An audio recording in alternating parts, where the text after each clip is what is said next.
this? What if you went to the movies to watch pictures of directors go on the screen? That'd be lovely. Like for like 5 minutes. You go to the movies, and then they're like, here's a bunch of directors that exist. I think that'd be kind of, like I said, fun for like the first 5 minutes, and then that would get boring after a while. I was like, okay, Sure. Can we get to the movie now? Because that's what I'm here for. I'm here Absolutely. For the movie. Ladies and gentlemen, welcome to another episode of Talking Cinema. We are your hosts, Julius Freeman, Sean Malone, and James Callahan. How are you guys doing this week? I hope everyone out there is having a good time. Hope everyone out there is staying safe. I know everything's are starting to open up again, wider and wider, and we're kind of tipping our toes in the water, making sure everything is cool. And sure enough, as time will go on, we'll start jumping into the pool, and hopefully everything will go back to normal. But we'll see. We'll see what happens in the next 6 to 7 months. Hopefully nothing too dire. But tonight's episode, it's not going to be about that. Tonight's episode is going to be about the 40th anniversary of Raiders of the Lost Ark, directed by Steven Spielberg, written by Lawrence Kasdan, based wait, was it Lawrence Kasdan or was it both Lawrence Kasdan and George Lucas? Help me out here, guys. Good question. I think that Lawrence Kasdan wrote the script, and the story was by and then Lucas. And the story was by Lucas and I think it was Kasdan and also a third person too, right? I can't remember. Philip Kaufman maybe credit. Got some credit for that. Yeah, I think he got credit for that one, the story. Yeah, because I know he was involved a little bit.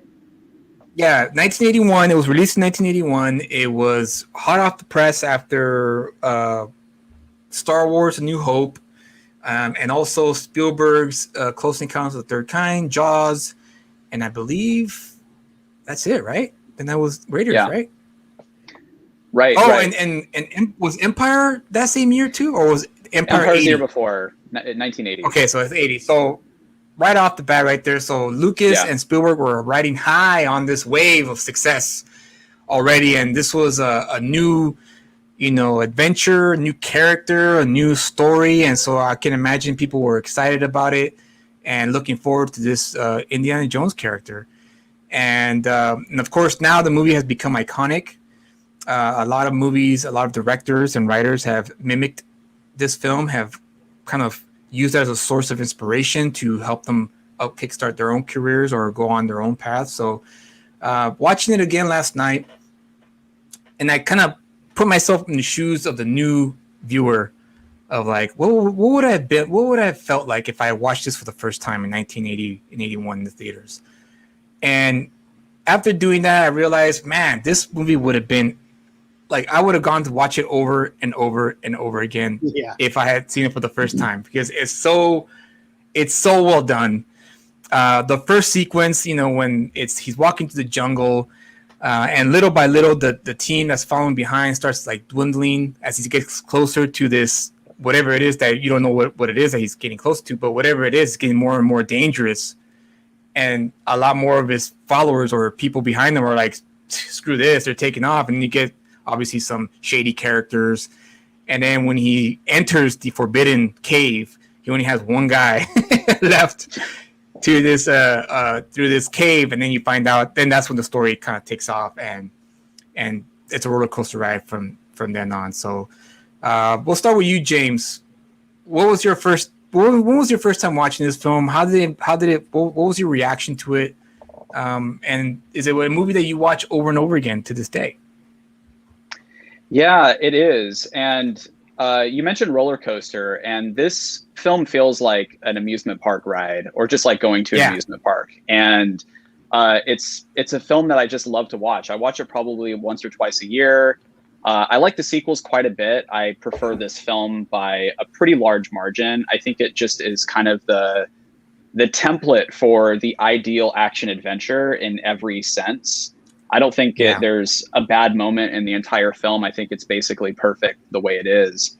And when I watch it, I do get a sense of nostalgia, because I watched the Indiana Jones films quite a bit when I was younger, but I didn't know which one had all the set pieces. I couldn't differentiate 1 through 3. I just remembered how much they scared me when I was a kid. And the part in Temple of Doom with the heart is a moment that really scarred me as a kid. But also everything from the tarantulas to the snakes to the face melting in this film, it scared me quite a bit when I was younger, but yet I loved watching it, and it would just thrill me so much as a kid. And even now, I'm kind of blown away by how edgy it is compared to a lot of the watered down summer blockbusters that we get today. I feel like this movie would have a hard time getting a PG-13 in some respects if it was released Agreed. now. Yeah. But yeah, I'm glad I'm glad I saw this movie at an age where it was able to scar me, basically. Do you say that because the thing about PG-13 because of the melting Nazis at the end of the movie? Yeah, I think obviously. Obviously it looks very fake, but I still think if they were shooting that now, they would tone it down so that it would be like so cartoony that I don't know. It seems kind of like gory and visceral in a way that seems sort of like out of step with modern filmmaking. Just because of how in your face it is. It's gleefully gory. Yeah, right. I think they went. It's gleefully gory because the gore is still used sparingly. I think in the movie, so Right. you're able to enjoy it just enough. It's like the Goldilocks amount of gore where it's just right. Right. Whereas in Temple of Doom, I feel like they took it overboard and it was like, oh, this isn't an Indiana Jones movie. This is too like gross and weird. Yeah, you know, unpleasant for sure. Yeah, hard to watch. Starring Tracy Jordan. Well, I was a huge fan of Temple of Doom, to be honest with you guys. I thought that's my favorite, and then second comes I love Last Temple Crusade. of Doom, for the record. Yeah. I think that movie's incredible and very underrated. Can I tell you guys a little story about Temple of Doom? So Sure. Yes, please. when I was a kid, you know, I had watched Raiders of the Lost Ark, but my parents rented Temple of Doom, and they told me like, you can't watch this. You have to go to bed. It's not for kids, you know. And I felt like I wanted to see it so bad because it was an Indiana Jones movie, you know. Right. And so I went to bed, but then I snuck out of my room because I just wanted to get a peek of the movie. And I kid you not, like I came up, I peeked, I snuck into the back of the living room. I peeked my head over the couch. You know, my mom and dad are there, totally unaware that I'm behind them. And I literally peeked my head up, and it's the scene where he's tearing the dude's heart out of his chest, and like chanting his like satanic rant or whatever he's doing. And it was one of those like I really learned my lesson moments of my childhood. Like, listen to your parents. They said this was too intense for you, you know.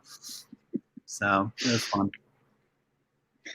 I bet Steven Spielberg would love that story. I feel like he designed that scene to just, you know, to scar kids. To scar children. Yeah, absolutely. Hey, Mer. Sorry, my little girl is playing with the lamp. That's why it was going on and off right now. But Sean, your first thoughts of Raiders of the Lost Ark. You mentioned Temple of Doom. Give us a story of the first time you watched Raiders of the Lost Ark and how you feel about it to this day. I don't even remember the first time I watched Raiders of the Lost Ark because it was such a staple in my growing up. And it's one of my favorite movies. I'd say it's, oh, Miranda, come on. Hey, Julius just said the same thing. I mean, Raiders. Controversial choice. It was such a staple in my childhood that, and it's one of my favorite films to this day. Like for me, it's like the Back to the Future movies. Lawrence of Arabia, and probably Raiders of the Lost Ark is probably like my fifth favorite movie of all time. So, wow. Yeah. So I don't know what is there to say. It's a masterpiece. I agree with James in terms of it's an archetypal action film, or maybe Julius, you mentioned that. I think of this movie and Die Hard as very not similar movies, but similar in the way that they created templates for their genres. So it's like every single action movie after Die Hard was a copy of Die Hard. And they're and then Raiders of the Lost Ark is very similar. Like the pacing and the structure is very, very precedent setting for action adventure movies after it. I grew up, I grew up going to Sunday school and learning about stuff from the Old Testament. So like, I think as a kid, like this movie, like just felt all the more like powerful because of that, because I understood the themes and what the Ark of the Covenant was and all that kind of stuff. So it's surprisingly accurate, actually. If you like, even like the priest garment that he wears, that Belloc wears, yeah, all stuff that's described in the Old Testament, and the art direction in this movie is really pretty accurate to the way it's described in the Bible. It's pretty cool. I'm glad you brought that up, because that's the question I had when I watched the film last night, and I asked my wife, because she's also a Christian, but she didn't really know too much about the Old Testament and the Ark. So I asked her, like, so is this like is this like an actual powerful thing? Like is this what was the Nazis opening up this Ark? Was it because they weren't worthy, and only the ones who are worthy are able to open it and use and utilize this power that's in this Ark, which are pieces of the commandments, right? The broken stones of the commandments. The 10 Commandments, the things they describe in the movie that are inside the Ark were actually the things that were kept in the Ark. And in this scene, well, not which, by the way, a side note, I was really impressed at how much sand was falling off their hand. It looked like they only picked up a little bit, but it just kept going. It just kept falling. I was like, wait a second, is this like infinite sand or something? Because wow, it's just nonstop. And maybe it was like in the old days of SNL when they do the barfing scenes and they'd have like a hose coming out of there. Maybe sand hose. Yeah. No, but I wish I'd brushed up on all the biblical stuff beforehand. Same. But to my memory, like Marcus, he has this line where he says, "An army that has the Ark in front of it is invincible." Right. That's not really like. I know this isn't a theology show, so it's important because you need the context. Yeah, you need the context because Spielberg, obviously, well, not just Spielberg, but Lucas as well, decided to use it as the centerpiece of their story. So obviously, there's some merit to why they chose it. That's one reason why the movie, I think, really lands with its North American audience or whatever. Is just like. Right. If you're familiar with, the Judeo-Christian story, then these themes and these objects are really going to resonate big time. So anyway, Marcus has this line where he says, "An army that holds the Ark in front of it is invincible." That's pretty bad theology. Like that's not. There's even, and again, I wish I'd brushed up on this, but there's stories in the Old Testament about like how it wasn't actually the Ark that brought the power, right? It was that God was with them, right? And they weren't to like make an idol out of the Ark. But in that way, the movie is sort of theologically correct at the end of the movie when they think, oh, well, we have this Ark now and we're going to bring this power out of it. And then, of course, they're all just like, I mean, God is a main character in this movie, right? He just judges, he judges the Nazis and strikes them all dead. And he spares, Indiana and Marion, supposedly because maybe they're not as evil as the Nazis are. Well, the whole point was that they didn't look at whatever it is that came out of the Ark. And that was, right. Again, I wish I'd brushed up on this, but there were like rules about the Ark in the imagine. In the Jewish law, and it was like you can't touch it. I think only the high priest was able to see it inside the temple. So yeah, that would have been fun to look into, but yeah. Okay. Well, that's my theological take on the movie. Okay. Yeah. Cause it was a very interesting choice to make this in the subject for the first film, because it even creeps into the third film as well. Yeah, that's right. Where they kind of pick up where this film left off with the Holy Grail. Yeah, exactly. And it's funny how that was the movie that Spielberg essentially kind of apologized to the audience for. Like, okay, I'm sorry for Temple of Doom. So here's the Last Crusade, a nice, which is fun really family condescending movie. Because Temple of Doom is a great film. But yeah, it is. But I understand why people were put off by it because he had. I do too. Yeah, he had established the character as being this fun, adventurous, swashbuckling adventure film, and then all of a sudden it made it to this dark, almost noirish type of film. But for me, the reason why I love Temple of Doom so much is because I just love the fact that there's a cathartic ending where you finally you see the children be saved by Indiana Jones. That's why I love it. Yeah. He and Lucas. It has a real cartoonish energy to it that I think people forget. Mm-hmm. Like, it's considered the dark one, but it's actually, I think, the silliest, maybe of all 4 films. Although that's a pretty polar. Oh yeah. I mean, we could talk about a whole episode of Temple of Doom. Yeah, for sure. But yeah, you're right. You're right. It is totally.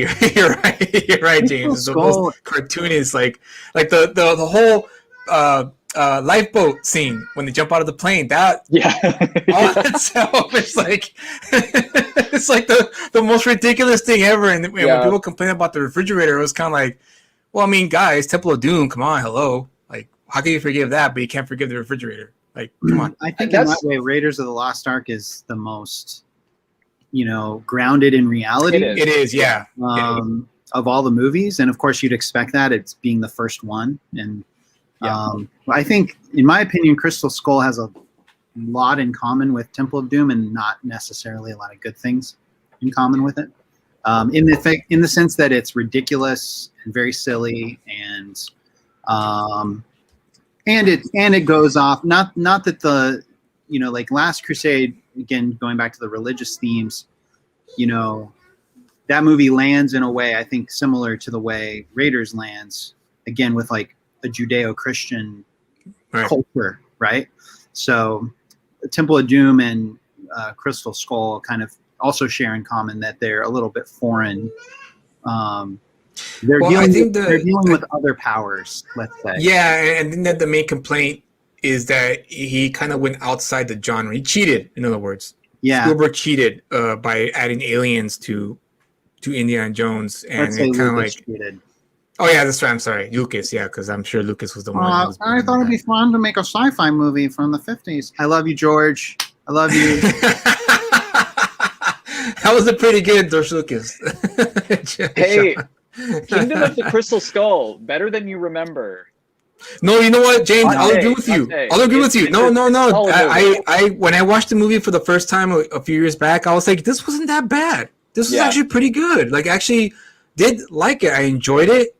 But the only thing that I did take me out of it was the aliens. And also the Indy was a bit too old, I think, to be doing swashbuckling stuff. I could see that.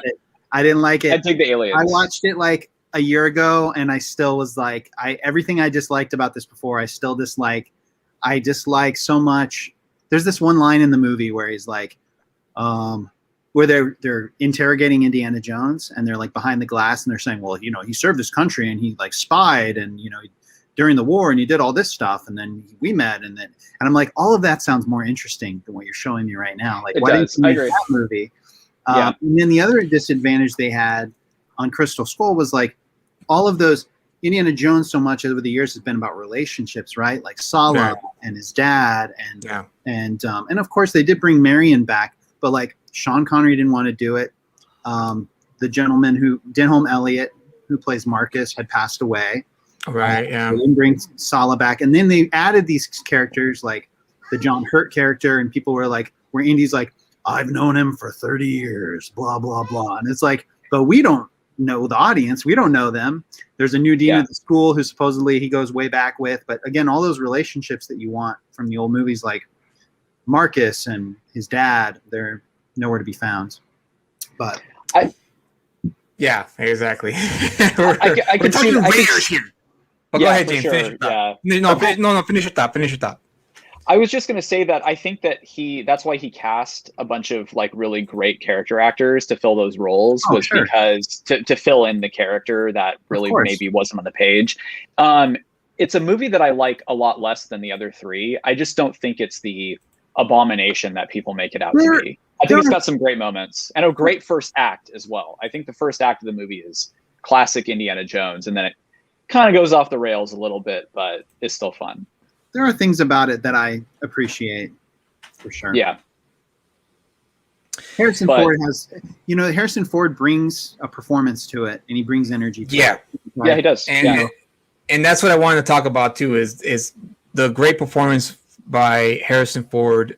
Leading man, right? Has a great face, like a leading man is supposed to have. But what I liked about it was that he wasn't this like super powered hero. He still got hurt. He got punched. He got kicked around sometimes. Got slapped around a few times. And what's great about? Honestly, I'm sorry to interrupt you, but that's, again, I mentioned Die Hard earlier. That's what's so great about the first Die Hard movie too. Is like, Bruce Willis. He wasn't a tough guy. He was just like this guy who's like, his feet are bleeding and he gets shot, and and also his comedic timing was great too. He had great, like, his facial expressions, like his worried facial expressions when he's bleeding, and like especially that scene where he fights that Nazi, that big Nazi, wants to fight him. He's just like, oh damn it, right? And he goes, kind of like tries to fight him, and then he gets punched in the face, and he kind of like stumbles back and lands on his butt. And great, like, I think he's very underrated in that aspect, that he was a great comedic actor if he wanted to be. That fight scene had a kind of like silent movie kind of energy to it that I really like. When he kind of does the thing where he looks down at his foot and then tries to swing the punch, and he punches him back and he falls. It's got this kind of like, rhythm to it that's feels very rooted in that. So does the sequence where Marion is, in the baskets, and definitely like, there's a lot of this movie feels like an old movie, like an old classic, but like the best of the best old adventure movies. Yeah, definitely the greatest hits for sure. This was the greatest hits in terms of like Lucas and Spielberg being fans of like the old swashbuckling films, like Errol Flynn and the MGM films, and I think it was Warner Brothers. Did Warner Brothers make it? Yeah, Warner Brothers, right? Well, and all the action serials that they talk about, the Saturday morning movies that kids in that generation would go to. Yeah, and they kind of did what Tarantino did, which is grab the best elements of that and put them together in this film, and they pay homage to a lot of stunt work. Like, for instance, that scene with the truck when Indy's goes underneath the truck and he crawls underneath it, but that was a homage to a stuntman in John Ford movies, right? He was was he a Native American? I can't remember. There's an American. That stunt was used in several John Ford movies, where they would, stop a team of horses, or they would, go under the wagon. That's the real deal. All that stuff. It's fun. Yeah, it was great stuff. It still holds up even to this day when I was watching it, even though some of the speed of the film was kind of obvious, but you forgive it. You forgive it because you still appreciate that. Dude, that's a real guy down there. Like, there's the guy underneath that truck, and the director said action, and they're driving, and this guy has to like crawl underneath that truck to get to the end. I love the shot where he finally, knocks the driver of the truck, and he throws him over the hood, and then there's this shot where you see the guy, like, it's sort of like a mound of dirt, and the truck goes by, and you see the guy go, like his arms and legs go up, as he just run over. That's just fantastic. That whole, you talked about the relentless pace of this movie, and the moment in the film to me where I realized that is as the movie goes on and as it gets toward the end of the movie, like you keep realizing this movie's nonstop. He goes after that. I think it's all after the Marion sequence, right? Well, I can't remember actually the sequence, but there's this part where Indy says, "Truck, what truck?" And then you hear the music cue. It's like, "Truck, what truck?" Bum, ba-da-bum, ba-da-bum, ba-da-bum, and it's like you're right in the action immediately. And then there's he's crawling onto the submarine, and he's, it's like, it's just one thing after another. Then he's got the bazooka, and he's pointing it at the Ark. It doesn't stop. And then you see the fly land on the guy's mouth and crawl around his lips. Yeah. Let's talk about Paul Freeman. I believe that's his name, the actor who plays Belloc. What a great bad guy. One of the best movie villains ever. He's so he's so likable. He's such a likable villain. Yeah. because Agreed. there's a parallel, obvious parallel between him and Indy. He's kind of like they're two sides of the same coin, and he even mentions that in the scene where they confront each other in Cairo. Now you're getting nasty. Yeah. And then one of the best lines in the movie. You want to talk to God? Let's go see him together. Yeah. But one of the things that I think is so amazing about this film is just the construction of it, and I think a lot of that obviously is on the page. Like I love how the opening scene is kind of the entire movie in miniature. Like it opens with this, really incredible opening where you don't know where you are, and you're going after an item, and you're following Indy, and he's going through all this work to get this prize, and at the very end somebody steps in and takes advantage of his hard work and takes it away. And that's everyone from Belloc to the US government, and that theme runs through the entire movie. And it's just one of the things I love about this film, that it is constructed in a way that it's not really a 3-act film. It's just set piece after set piece after set piece, and even scenes of exposition are deceptively like actually leading into or coming out of a set piece, which is interesting because they kind of flip that in Last Crusade, maybe to subvert the audience's expectations. Oh yeah, because at the beginning of the movie, he's on that boat and he actually does get the Cross of Coronado finally. Right. Of course, after the very beginning of the movie is River Phoenix not getting the Cross of Coronado, but Indy is able to obtain it, and then it's almost like a subversion of your expectation. Then, like, is he going to get the Grail? And then, of course, spoiler alert, he doesn't. But he doesn't, because no one deserves the Grail. That's why. Right, just like no one deserves the Ark of the Covenant. Exactly. And that's one of the things I love also about the antagonists. Oprah. Maybe Oprah deserves it, but okay, nobody else. Fair maybe. But yeah, this was something that had an impact on me when I was a kid, because you were talking about some of the religious themes, which, as somebody who went to Sunday school, like that was kind of delightful to me to just kind of have something that was a little bit on my wavelength. But also I was learning a little bit about World War II, and I would see World War II films, and just it always struck me as like, why aren't all movies using these like allusions to religion and theology, and putting it also with like Nazis as the bad guys? It just seemed like the greatest thing in the entire world. And it's one of the things that why I kept returning to these films as a kid, and I still do, is because it feels like the template for a great action adventure in every way. And it makes me wish there were 100 of them.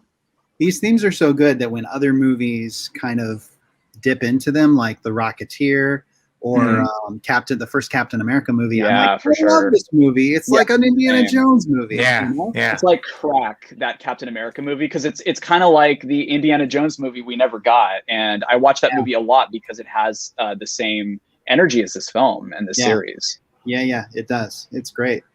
Joe Johnston, right? Joe Johnston. Yeah. Yep. He's made a couple really good movies, that guy. Yeah, I have to agree with that. Yeah, he's one of those directors I feel that doesn't get his fair share of praise. I think it's because his movies, they make money, but they're not crazy like successful massive hits, with obviously the exception would be Captain America, but it wasn't because of him, it was because of the character Captain America. What a Captain great America. film. Yeah, it is a great film, but Captain America has been a staple in American comics for a long time, and even I knew who Captain America was because I collected comics. Even though I didn't read Captain America comics, I still knew who the character was. And so good for Joe Johnston for getting that gig, because I think no one else could have pulled it off but him. Maybe they asked Spielberg to do it, and he was like, "Nah, I'd rather not." Well, Johnston was kind of like Spielberg's protege. Yeah. Oh, it was? Okay. Yeah. I mean, also George Lucas put him through film school after he worked on the pre-production on the trilogy, I believe. Okay. All right. I think Joe Johnston was like really young at the time, but he was like starting to get older, and he was thinking about getting into like advertising. And Lucas was like, "I'll put you through film school if you want to be a director." And so yeah, I do feel like Captain America is a throwback to the Lucas Spielberg. No, that definitely. I'll take that branch off that route that Spielberg and Lucas, Indiana Jones. Yeah, because you're right. That's Captain America is a lot very similar to Indiana Jones in a sense of tone. the tone is. Like it feels Well, like an Indiana Jones movie. And Indiana Jones is an all-American hero. I mean, basically, you're watching Raiders of the Lost Ark, and you're watching like the American hero beat up the Nazis. You know, it's Yeah. it's pretty Absolutely. Well, it wasn't because he was patriotic. It was because he wanted the Ark. He wanted to study of the Ark. course, no, but you know, of course, no, there's not that patriotic angle to it. In fact, he's like a man of the world, right? He's a very sophisticated man.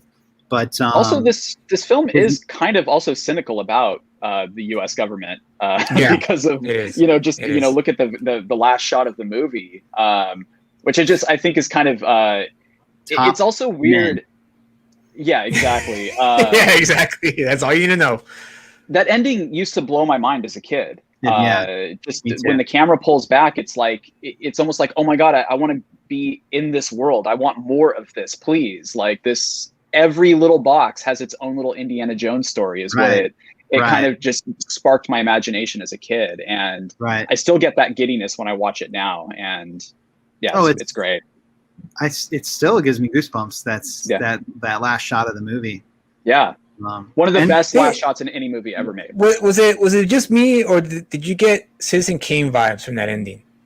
A little bit. Sure. Yeah. Yeah, there's a little bit, right? Because he has the warehouse. Spielberg's a huge Citizen Kane fan too, so it would make sense.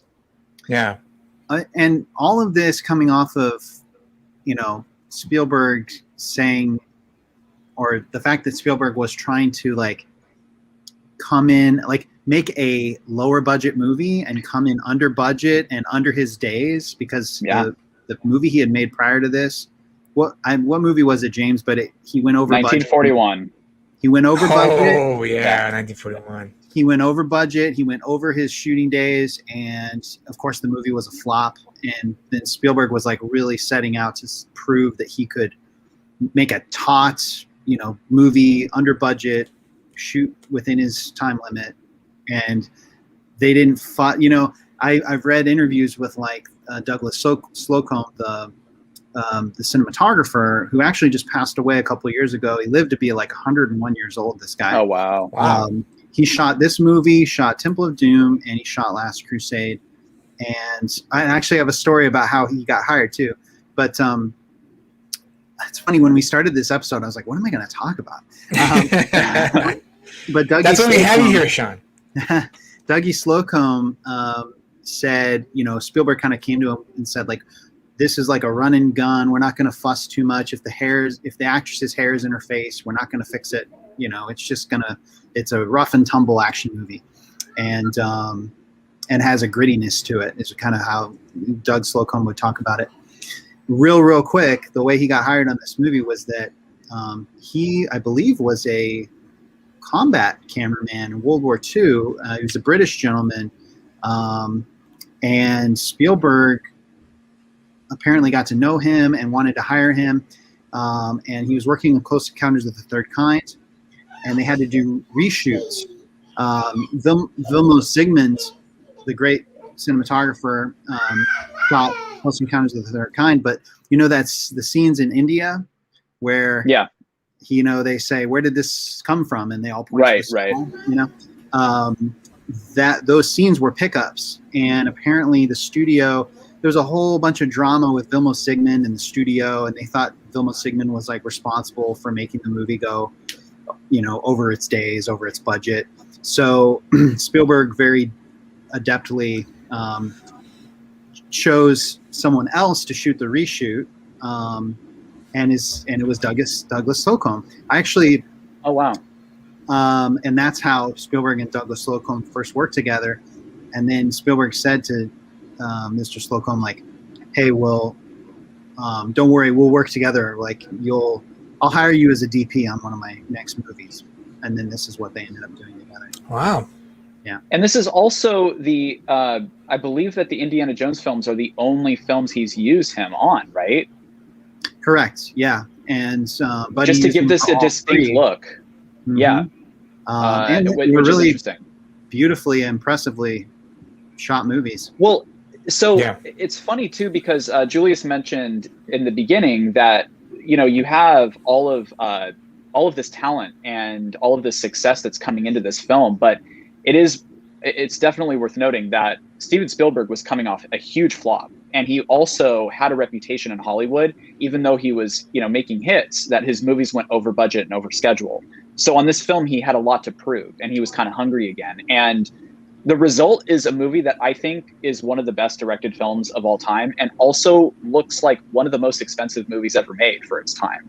It's kind of mind-boggling that this is a low-budget film, because it holds up so well and invents basically the modern blockbuster in the process. Yeah, I think you're right there. And also the fact that Spielberg challenged himself to stay under budget, because I would imagine that's every director's like challenge. Okay, I'm gonna stay under budget. I'm gonna stay within. I'm gonna toe the line. I'm gonna give the studio a hit, so that way I can keep getting work. Keep getting the projects I want to get made. And even though 1941 was a box office flop, I would still imagine, if I were a Hollywood producer, I would still trust Spielberg, because Jaws was a massive hit. Close Encounters of the Third Kind was another massive hit, and a hiccup, I would have seen it as like, this is a minor hiccup, and maybe he'll bounce back, and he did. He bounced back big time. In a way, I don't think it was with Spielberg though. I'm kind of obsessed with his career, and with Spielberg, I think it was more of the pressure he put on himself. Like, I think everyone was lining up to make movies with him, but he wanted to be a major Hollywood player, and he had a lot to prove at that point. I think with 1941, he was like, I can't do this again. I can't just coast on my success and make some, wacky screwball movie that no one really wants to see. And who was the producer for that film? 1941. 1940. No, 1941. Who was the producer? I don't, off the top of my head, I don't know. That is the strangest movie. I remember renting it as a teenager because I was like, "Oh, Steven Spielberg," and like so perplexed by it. Yeah, I was like, "What? This was Steven Spielberg?" Seriously? And again, tying it to Raiders, that gag with the hanger in the tent, Oh yeah, that was in 1941. Yeah, apparently Spielberg, he tried it in 1941. It didn't get laughs, but he was so committed to the gag, and he was so like. He was like, no, this is funny, that he tried it again in Raiders of the Lost Ark. And it worked. Yeah. Raiders belongs in the museum. Thanks, Joseph. How's it going, Joseph? So do you. Well, it was... go ahead, James. Go ahead. I was just going to say that I saw at the top of the Wikipedia page that I believe it was selected for the National Film Registry and in 1999. So they jumped on that one pretty quick. It does. It's one of those films that every film student should watch especially if they want to make action adventure movies, because it hits all the marks. When I was watching it last night, I was like, man, this movie is just almost perfect in the sense that it gauges your interest. You're curious to know what's going on, and then you see this character who he doesn't show his face for like the first 5 minutes of the film, right? Until like he takes his time during the credit sequence.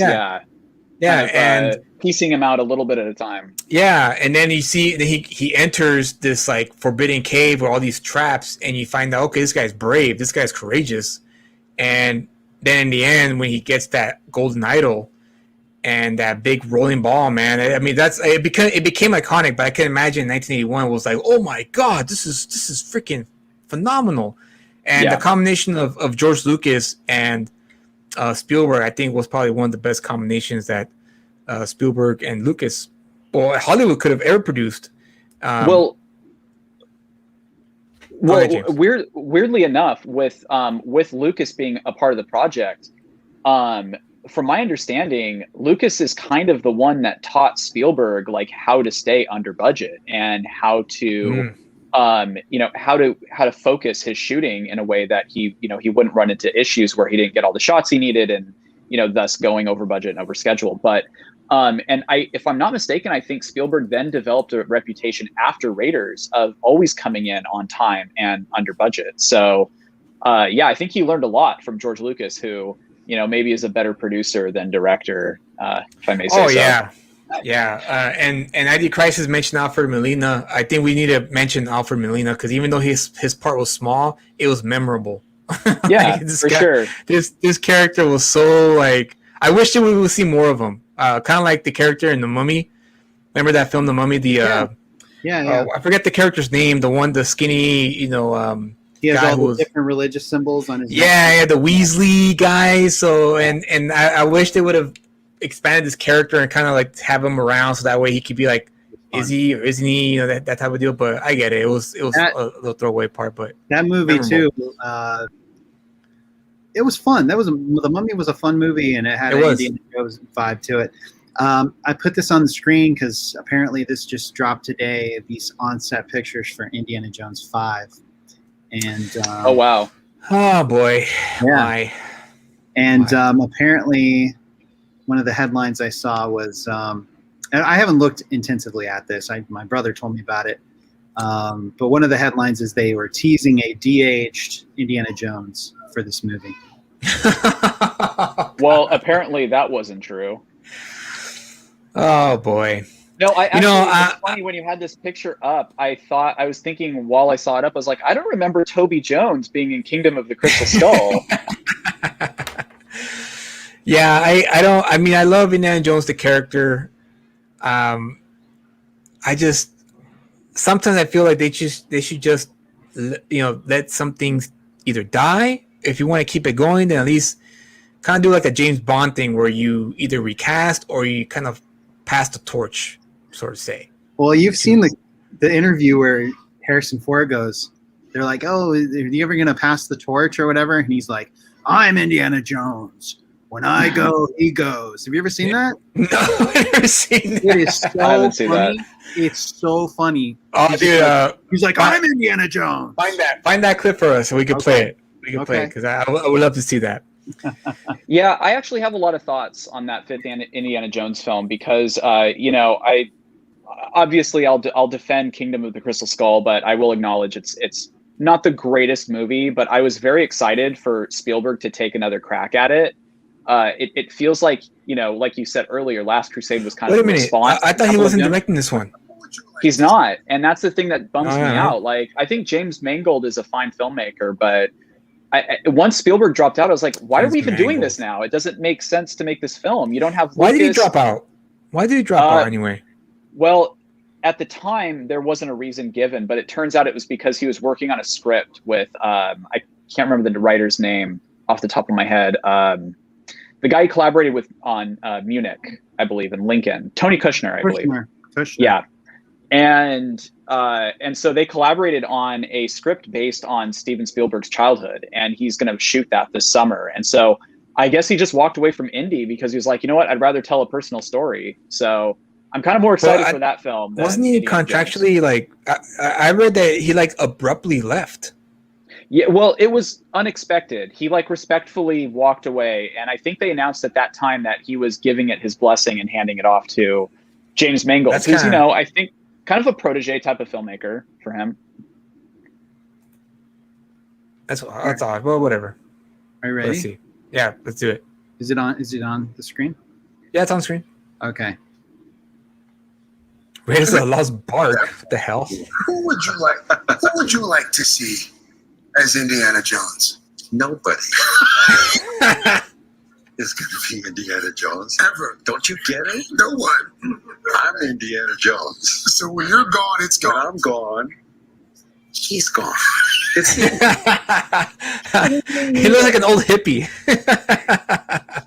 What a legend. That's pretty boss right there. That's pretty boss. Yeah. Now see, I don't know. I'm the, as you guys know, I'm the type of artist who likes to give things to the younger generation. Like, let's let a young actor pick up where the old actor left off or whatnot. And I feel like maybe Shia LaBeouf, even though he's LaBeouf or LaBeouf? LaBeouf? I think it's let's just call him Shia LaBeouf. I don't know if LaBeouf is right. We'll call him Shia LaBeouf. No offense to you, Shia LaBeouf, whatever. You can offend him. He's canceled now. It's okay. Oh, okay. I felt that he could have picked up the mantle. I think he's a great actor.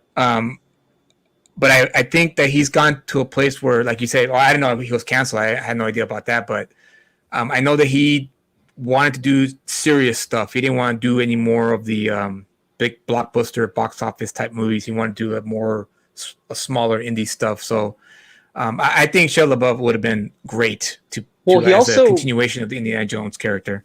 As his son, as his son. He famously shit-talked Kingdom of the Crystal Skull, like, I think within a year of its release, which is, big no-no in Hollywood. I didn't know that. Reminds me of it reminds me of the Community episode where Chang talks crap about Spielberg, and then they're like, "Oh, Spielberg's in the room over here," and they have him leave. I don't know if you guys are Community watchers, but basically he's doing a voiceover for a cartoon, and they're like, Steven, I think Steven might want it a different way, and he's like, "Well, you can tell Steven Spielberg to kiss my butt," and then they're like, "Okay, I think we have all we need. You can leave," and he's like, "Okay," and they're like, "No, not out the door you came in, out this door," and it's like this teeny tiny door in the corner of the room, and he has to crawl out of it like a dog because he offended Steven Spielberg. Oh, so they stole a Simpsons gag. Apparently. Yeah, because there's a Simpsons gag where Homer he leaves the power plant, gets a job, his dream job in the bowling alley, but then he gets Marge pregnant with Maggie, and then he has to get his old job back. And when he goes to the reception, he goes, "Oh, I'm here to get my old job back." And she goes, "Through this door," and it's like a small door, and he literally has to crawl through the doorway. And when he gets to the other side, is Monty Burns waiting for him, going to, and he says, "Oh, so look who comes crawling back." That's better. Classic. ID Crisis says there's an actor who looks and sounds like young Harrison Ford. Can't remember his name. Would have been great in Solo, and then he gives his name, Anthony Gruber. Never heard of him, but now I'm curious. ID Crisis. I'm gonna look him up. Anthony Gruber. How about Alden Ehrenreich? Let's see. I looked him up once because there was all these internet Twitter rumors about him being Han Solo. Okay. So, yeah. Which one? Yeah, I can see that. Anthony and Gruber. Oh, okay. I can see that. All right, here goes. Yeah. But can he act is the question. That's the question. That is the question. Can he act? But yeah, he does. Wow, he actually does look like a young Harrison Ford. Can he beat up Nazis? I don't even think it's a question of can he act. Can he be a movie star? That's the thing about Harrison Ford. It isn't even just that he has acting chops and he has the physical presence. It's that when he steps in front of a camera, he immediately just makes it. It looks like a movie. It's cinema. He's a movie star. He carries the gravitas. And I just don't even know if there's a modern actor that you can compare to that.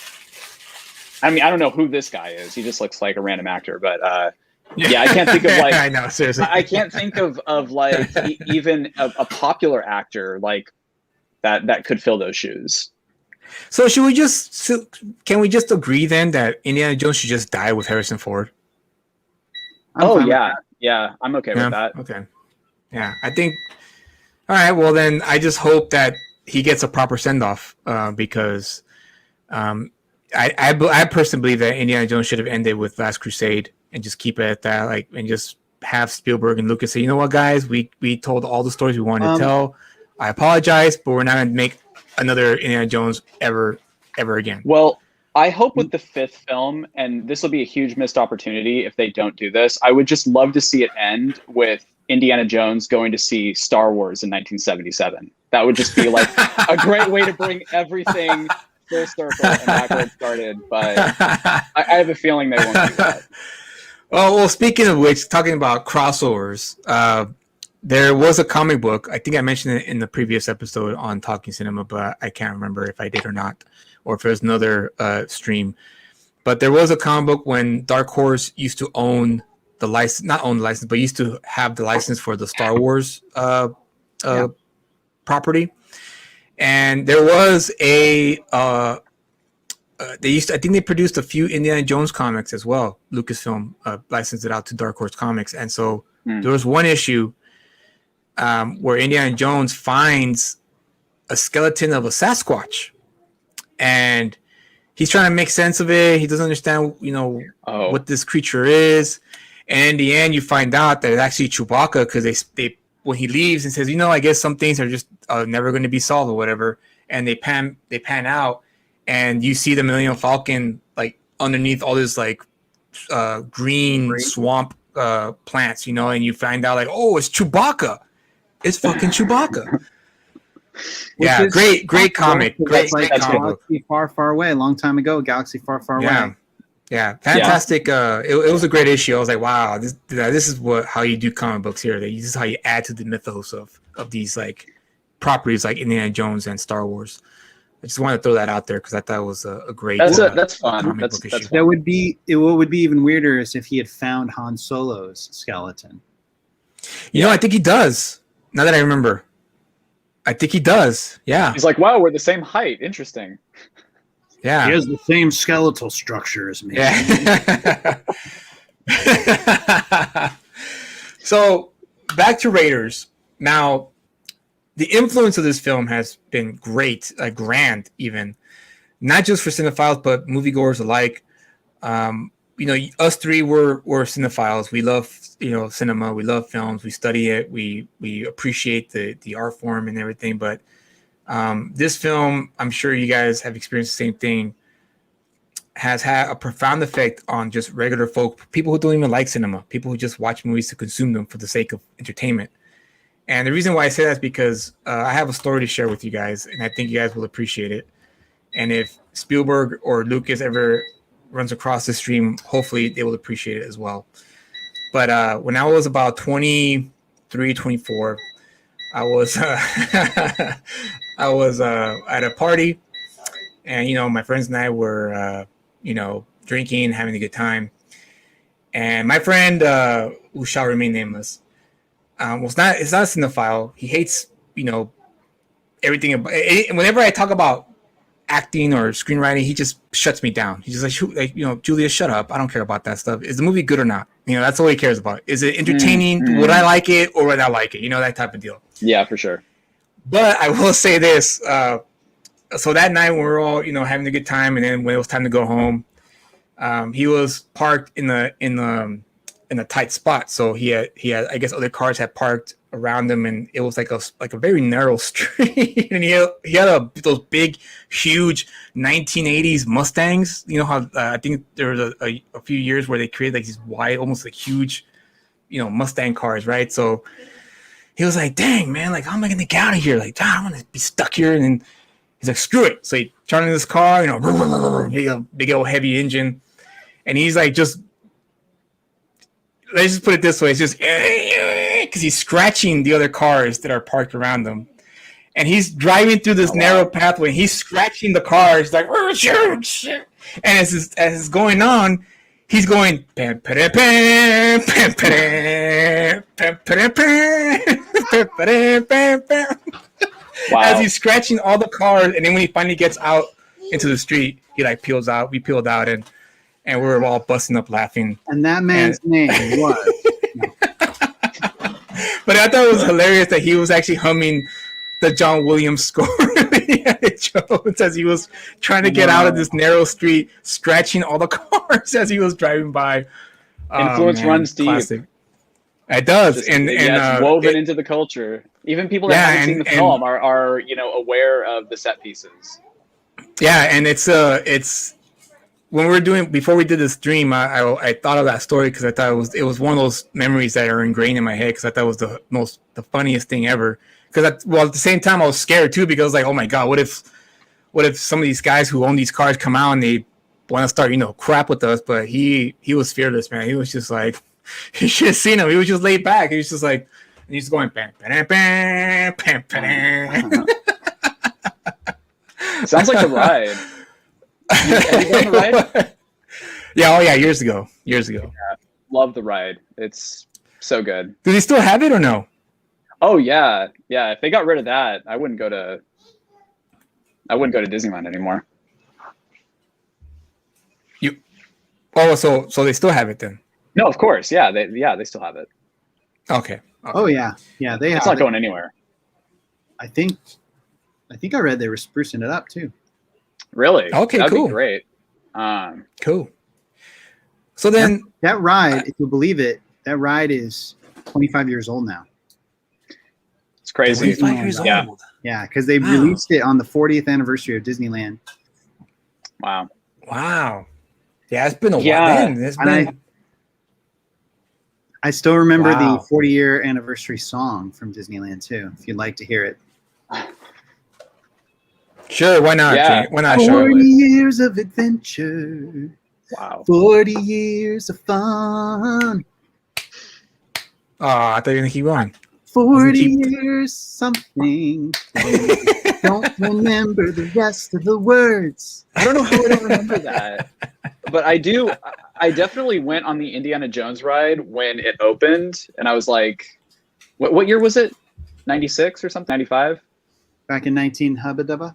Yeah, just what Joseph said. Yeah, that was kind of my thing. Like I saw a lot of the influences or the references to it and other things before I actually saw the movie. Sean. Simpsons clip that Sean. Julius showed us last time. What's up? Yeah. UHF. We gotta show them the UHF. I clip. know. I was just thinking about that. There's a whole. We gotta find it so we can show James. All right. It's the famous UHF clip that pays homage to the Raiders of the Lost Ark, and I think you'll appreciate it, James. I think what would be a really good idea is that I'll just never see this movie, but you guys can keep showing me clips of it. And so after about 20 episodes, I will have seen the entire film. So Yeah, and no on cinema. It's funny. I always call this on cinema because I watched this Adult Swim show called On Cinema at the Cinema with Tim Heidecker and Greg Turkington. But that's not the name of our show. Our show is called Talking Cinema. Very different concept. Very, very different. Yeah. So anyway, it wouldn't be a Talking Cinema episode if we didn't get shut down by YouTube for infringing on copyright. So I'm going to go ahead and share this clip for James's sake. We're gonna do it anyway because we like playing it dangerous here at Talking Cinema. We play fast and loose. Actually, let me roll through this ad first here, Julius. Okay. All right. I'm sure this ad is really good, but we'll just skip it. So while we're waiting for that, I think is it safe to say that this film can still age gracefully in the next 20 to 30 years? Oh yeah, dude, this movie. This is Wizard of Oz level classic movie. This movie will be classic on its 80th anniversary. Just like we're still watching Buster Keaton movies, we're still going to be watching this movie. I think if people still care about movies in 20 years, they're definitely going to care about this one. Joseph McCorkle, dude. Another On Cinema at the Cinema fan. Thank you so much. Yeah, I will try not to create a vaping company with a questionable business partner and kill a bunch of people. I'll try really hard not to do that. Hey, you never know these days, man. Sean?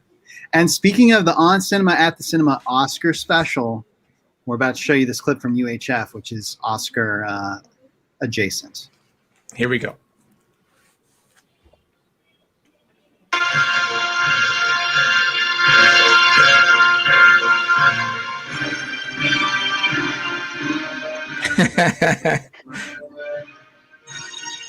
I'm gonna mute it just for a sec. Throw the YouTube out. Yeah, that's fine. That's fine. Yeah, that's cool. But yeah, James, I don't think you should ever see this movie. Just watch YouTube clips.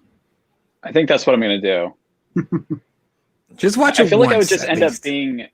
I think I would be disappointed if I saw it all cut together. No, you wouldn't. You wouldn't. It's so good. It might be better consumed in piecemeal. I don't know. Badgers? Yeah, whatever. Yeah, so I'm taking it. I don't care.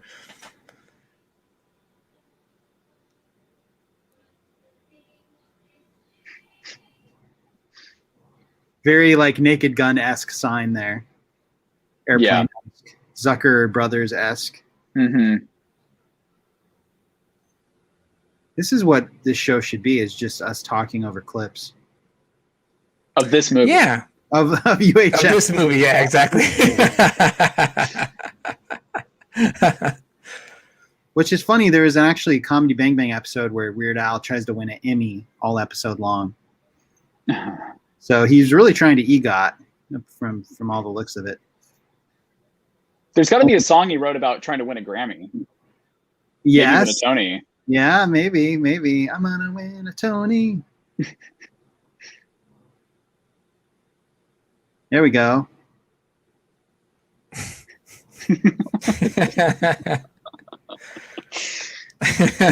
Featuring rear projection. Yeah. Can't go wrong with rear projection. Featuring miniatures.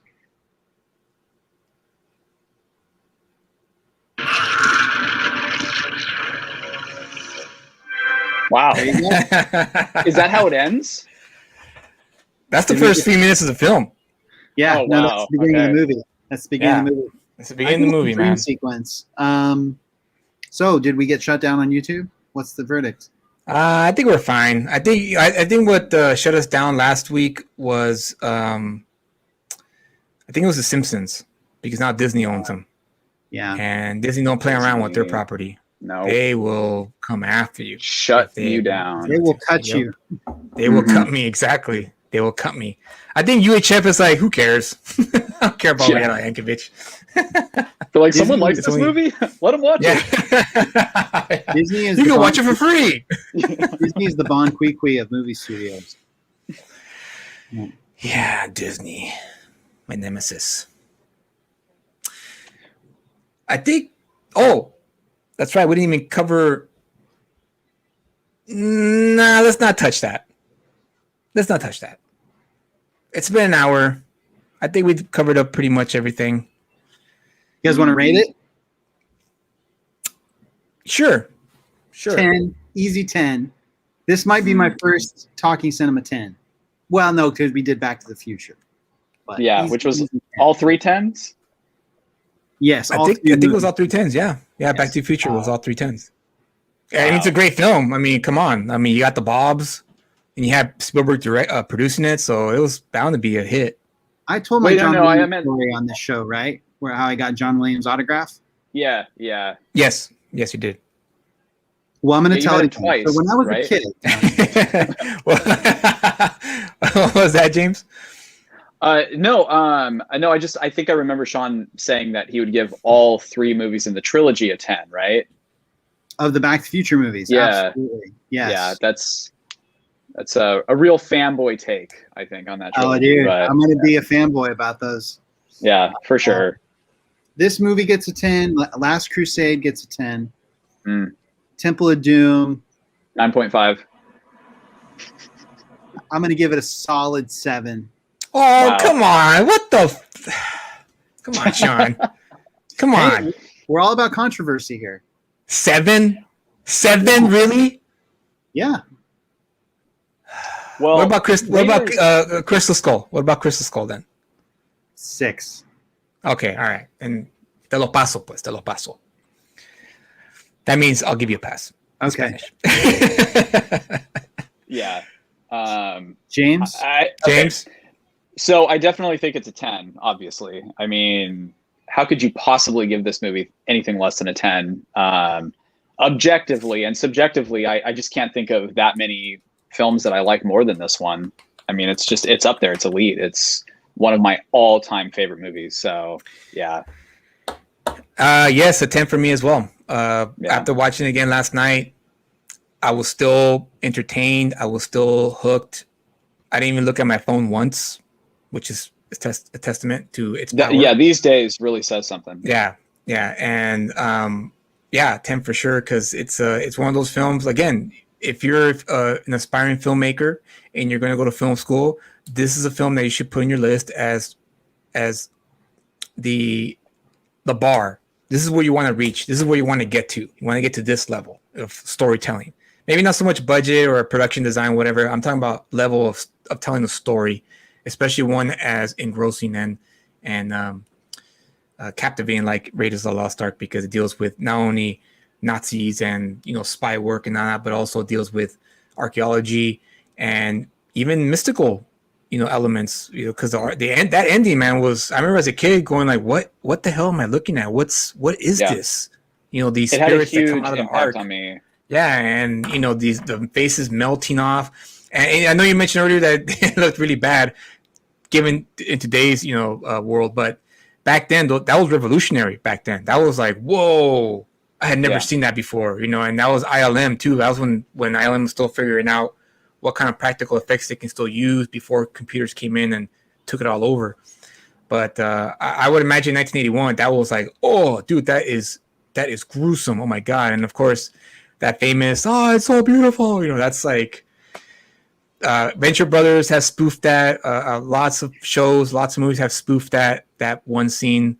So it's a testament to Spielberg's and Lucas's ability to, create some great content in the early 80s and mid 80s up until, well, Spielberg kept on continuing making great content up until, in my personal opinion, the 2000s.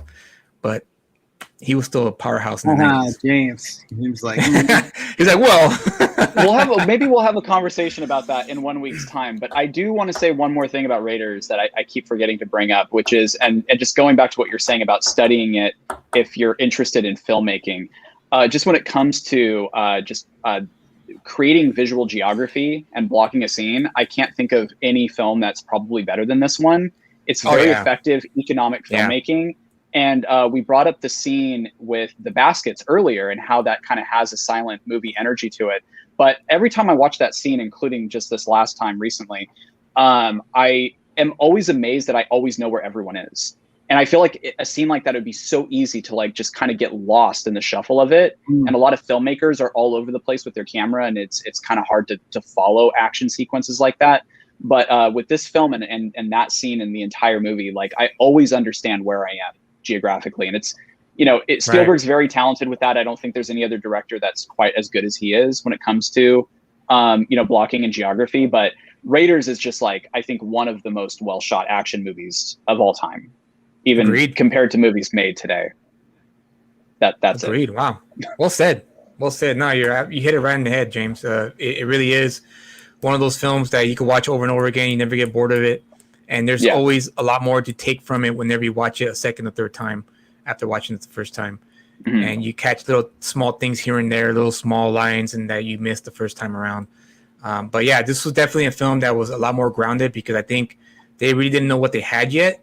And they're figuring it out. And then, of course, Temple of Doom came out and that kind of threw it off the rails a little bit, according to a lot of the audience. But then, of course, Last Crusade definitely recaptured that magic. But yeah, I think I'll agree with both of you too. I think this movie will stand the testament of time even further into the 21st century, and it'll definitely become a relic in terms of the CGI heavy movies that we have these days. But you can't deny its power of being able to tell a great story and keep you vested in the character, make you care about the characters, and make you care for the story and the triumph of Indiana Jones. And before we end it, I just want to make another comment about the scene that really it was a small scene, but it was very touching. I really liked the way Spielberg presented it, which was the scene when Marion kisses what's his name, the Indiana Jones's friend. I keep forgetting the character. Sully. Yeah, and how she said, "This is for your." I think this is for your children. Kissing the cheek. Yeah. What was the first one? What was the first line? I know the second line was children, but the first line. His wife's name. This is for. Okay. Yeah. I can't remember her wife. His wife, and then his children, and for him, and I was like, wow, man, that was very, the way to go. How to give a thanks, like that's a great way to give a thank you for someone saving your life. Putting your life on the line to save you, make sure you get home safely or get to the next destination safely, and then. I just love the fact that he kind of stayed there, like mesmerized for a second, and he started singing, like, "Hey!" It was great. It was a very touching scene. I wanted just to make a comment about that because it really struck me when I watched it again last night. I was like, "Wow, It was small. It wasn't that big of a deal, but it was powerful." I can also thank Steven Spielberg for introducing me to Gilbert and Sullivan, the composing and lyric team that wrote Pirates of Penzance, HMS Pinafore, The Mikado, a lot of stage plays from like over 100 years ago. But they're the songs that the Animaniacs changed all the lyrics to, Right. And they're the songs that it was in the West Wing. A lot of great artists are big fans of Pirates and Penzance of Gilbert and Sullivan because they're just great. But anyway, Sala in the movie, he sings a song from HMS Pinafore, and when she kisses him, he sings he sings two songs from HMS Pinafore, and the one he sings after she kisses him is "I am the monarch of the sea." Yeah, right. The queen. Yeah. I had no idea. Okay, that's cool. Yeah, that's a cool little info there. Oh, I had no idea. I flipped it, and that he sings the monarch of the sea when the poison date scene. Right. Then, That's right. Right. He sings "A British sun is a soaring soul" after she kisses him. But go ahead. So James. he's just like a big Gilbert and Sullivan fanboy. That's Yeah. really charming. He's like no, I was gonna say I'm not familiar with their work, but I have seen the Mike Leigh film Topsy Turvy, which is a great movie and very different than Raiders of the Lost Ark. But I would highly recommend it. You'd love it. So maybe we can review one time the Pirates of Penzance film from the 1980s, which is an interesting film. I won't say it's the greatest film ever made, but it's a great introduction to Gilbert and Sullivan. And that'd be great. I'm down. To the humor. They're very. Imagine like Mozart style opera, but with English lyrics and like really satirical and really funny. That's Gilbert and Sullivan. That sounds great. Yeah. Very cool. Very cool. You mentioned the dates again, real quick. Sorry. That was another great sequence that I loved in the film, which when he grabbed the poisonous date, and you see the whole time he's playing around with it, and he's about to eat it, but then he stops himself because they gave him more information to discover something new, and the whole time you're like, oh my god, like he's gonna eat that, oh my god, and the whole because again I put myself in the shoes of a first time viewer watching it for the first time in 1981. So the whole time I was just watching, like, oh my god, he's gonna eat it. He's gonna eat the freaking date. He's gonna die. Very Hitchcock-like suspense. It's Hitchcockian suspense. I was about to say that, James. Also, stop being a better movie critic than me. No, just kidding. Also, that Nazi of course, monkey got what it deserved. It did, and it was a great ending to that sequence when he's singing the song. He starts singing the song, but then he stops himself. He abruptly stops, and then. I just love that gasp of like oh my god, like, and he grabs that date before it lands on his bad dates. Yeah, bad dates. And he squishes it. It's great. This is a movie that had great sequences that led to the climax of the film. And again, there's so much to talk about, so much to unpack, but we're gonna wrap it up now. Next week we'll be talking about the film AI, and James and Sean, I don't know if Sean knows, but I am not a fan of this film. I did not like it when it came out. I thought he Spielbergized Kubrick's vision, but then, of course, if you guys live in California, Southern California specifically, if you guys lived in Southern California a few years back, the Museum of Los Angeles had a Stanley Kubrick. What do you call it? Exhibit? Yeah. Right? Exhibit? Yeah. And it was a great exhibit. I learned so much when I went there. It was a gift from my my now wife, who I was dating at the time, because she knew I'm still a huge Stanley Kubrick fan. So now I've kind of loosened up on that a little bit, because now apparently the way Spielberg shot it and made it was exactly the way Kubrick wanted to make it. So we'll talk about it next week. Hopefully I'll change my mind. I haven't seen it since that first time I watched it in the theaters, because I was so like, like this is not Kubrick at all. But then again, he was only producing it, and he asked Spielberg to direct it for him. So we'll see. Hopefully I change my mind. Now that I'm older, now that I have a bit more patience than I did back when I was, when did that movie come out? It came out 2001. 2001. No, it's going to be the 20-year anniversary in a couple weeks. 20 years. It came out, I believe, 20 years ago. Yeah. So I was 20. I was 20 or 21. One of those two. You guys know that every Spielberg movie is having an anniversary this year? Really? Hook? Every Oh, Spielberg movie. AI. Yeah, Hook, What AI, a terrible movie. That was a War terrible Horse. movie. Warhorse and Tintin, right? They came out in 2011. No, I'm saying every single movie he's ever made has an anniversary of some kind this year. Yeah, Whether no, it's no, a I was 2 going, year, yeah, off in my 5 year, head. a 9 year. Yeah, okay. So, I mean, Okay, come on, guys. now I Keep up. understand that. Yeah. All right. all right, yeah. So tune in for that show next week.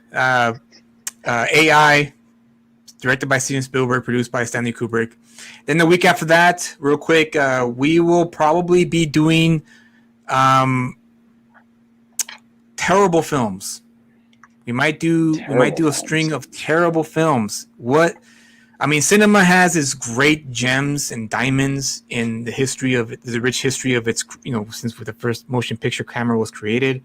But there's also been a lot of terrible films that were produced by big time studios and produced even by talented, skilled directors and screenwriters. It's just for whatever reason, it just didn't work out, the way they had envisioned. So we haven't decided which movies yet, but I think I have mine already picked out, but I'm not going to announce it until we get to the AI episode, and then we could hype for the next week. But we are going to do a string. James will pick one. Sean will pick one. And tune in for that one so we could hear us bash it. And not only bash it, but also maybe there's some little flashes of genius within these terrible films, which does occur from time to time. So tune in for that one. We'll deconstruct it. We won't bash it. No, we'll bash it and deconstruct it. How about that? Okay, fair enough. Kick it while it's down, James. Kick it while it's down. So tune in for that show, and remember, hit the like, subscribe to the channel, leave a comment, and join us next week for Talking Cinema AI. Any last words before we take off, guys? I'm good. Yeah. See you guys next time. See you guys. James? Good night, everyone. See you guys. Good night.